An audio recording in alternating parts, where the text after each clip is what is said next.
नमस्कार दोस्तों। आज के इस सेशन में आपका हार्दिक स्वागत है। हम लोग अपने उसी टॉपिक को, भारत का संवैधानिक इतिहास को आगे बढ़ाते हुए आगे बढ़ते हैं। कल हम लोगों ने 1858 का भारत शासन अधिनियम पढ़ा था और उसमें आपने देखा होगा किस तरह से वाइसराय बन गए गवर्नर जनरल से, और शासन की जो व्यवस्था थी वो मुगल सम्राट और ईस्ट इंडिया कंपनी से हटते हुए आके बैठ गई आपके मुगल सम्राट के हाथों में।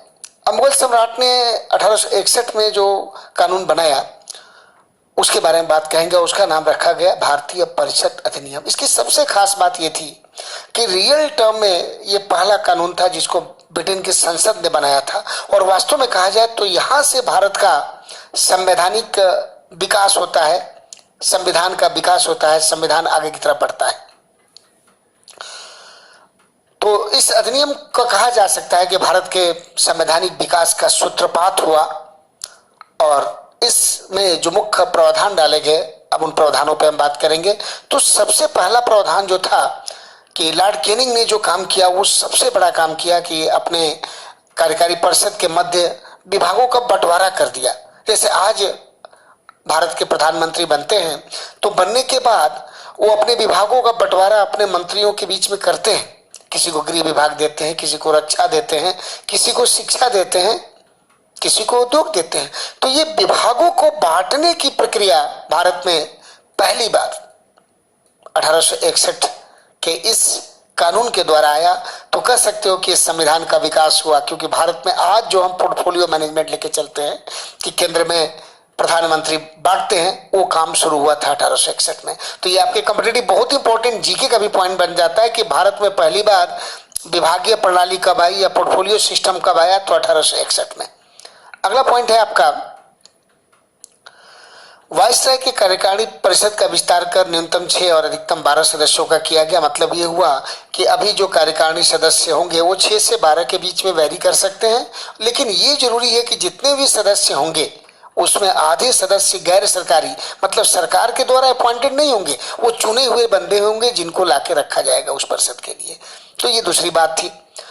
अगले पॉइंट में जो सबसे इंपॉर्टेंट बात आई कि आज का जो हम लोग ऑर्डिनेंस की बात करते हैं अध्यादेश के लिए, कि भारत सरकार अध्यादेश ला देती है जब संसद सत्र में नहीं होता है, और कोई भी कानून बना सकती है मैक्सिमम 6 महीने के लिए, और 6 महीने के अंदर उसे संसद से पास कराना पड़ता है। अगर संसद से पास नहीं करा पाई तो कानून रद्द हो जाएगा। उसी तरह से संकट के काल में वाइसराय विधान परिषद की अनुमति के बिना अध्यादेश ऑर्डिनेंस जारी कर सकता है, जो 6 माह तक लागू रह सकता है। तो ये जो आज ऑर्डिनेंस लेके हम लोग चल रहे हैं ये भी 1861 में आया। तो अगेन एक वेरी इंपॉर्टेंट पॉइंट क्रिएट हुआ। इसलिए मैंने बोला था शुरू में ही कि 1861 का जो कानून बन के आया, यह कानून वास्तव में संवैधानिक विकास का कानून था। तो 2 बड़े विकास का काम आपने देखा, पहला पोर्टफोलियो और दूसरा ऑर्डिनेंस। नेक्स्ट की बात करूं तो गवर्नर जनरल को विधायी कार्यों हेतु नए प्रांतों के निर्माण तथा नवनिर्मित प्रांतों के लिए गवर्नर नियुक्त करने का अधिकार दिया गया। वो किसी भी प्रांत का विभाजन कर सकते थे, उसके सीमा परिवर्तन करने का भी अधिकार था। जैसे कि आज की डेट में आपने देखा, समझने के लिए, एक उत्तर प्रदेश का विभाजन होके एक उत्तराखंड और एक जो है उत्तर प्रदेश राज्य बना। तो ये विभाजन जो आज हमारा निर्णय करने का अधिकार संसद के पास है, वो उस समय गवर्नर जनरल के पास था। तो नया प्रांत बना सकते थे, नए गवर्नर बना सकते थे, और प्रांतों की सीमाओं में विभाजन करना हो या विभाजन के अलावा सीमा परिवर्तन करना है, ये सारा अधिकार भी गवर्नर जनरल को दिया गया। मतलब गवर्नर जनरल को अगेन मोर पावरफुल बनाया गया। तो गवर्नर जनरल ना करके इसको हम कहेंगे कि वाइसराय को अधिकार दिया गया। टर्म चूंकि गवर्नर जनरल हम लोग यूज करते हैं, लेकिन हम कहेंगे कि आप अमेंड करिएगा कि गवर्नर जनरल नहीं, वाइसराय को विधायी कार्यों हेतु नए प्रांतों का निर्माण का अधिकार दिया गया।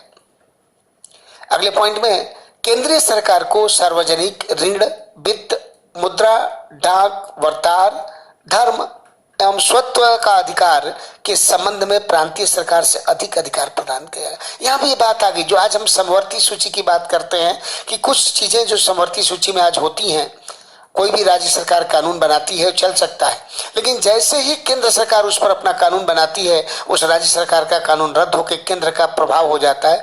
उसी तरह से जो आज समवर्ती सूची खड़ी हुई है, इसकी परिकल्पना या कल्पना आप कह सकते हैं कि 1861 में हुआ। तो आज के संविधान में ये 3 बातें कह सकते हैं कि वहां से बढ़ के विकसित होकर बड़े स्वरूप में आती हैं।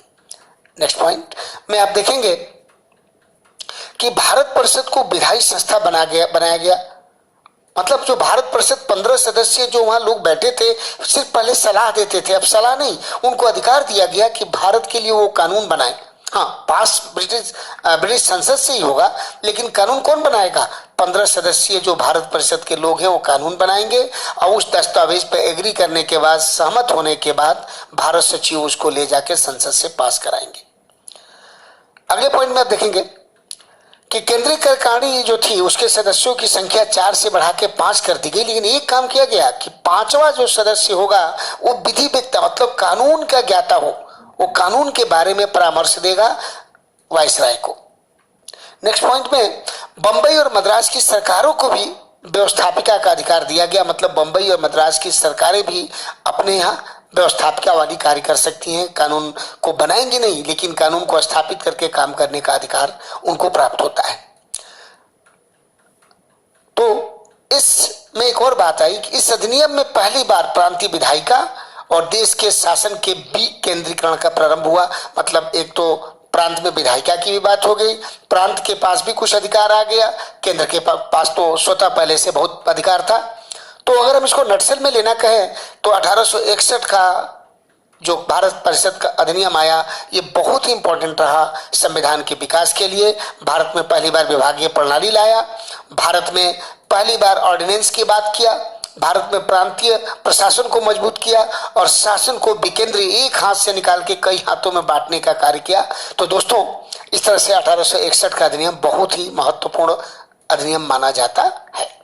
तो थैंक यू दोस्तों, बाकी बातें अगले वीडियो में, लेकिन उसके पहले जरूर कहूंगा कि आप इस पर अपना कमेंट जरूर दें, अपना सलाह जरूर दें, सुझाव जरूर दें, और अच्छा लगे तो सब्सक्राइब करें, लाइक करें, बेल आइकन दबाएं। Thank you.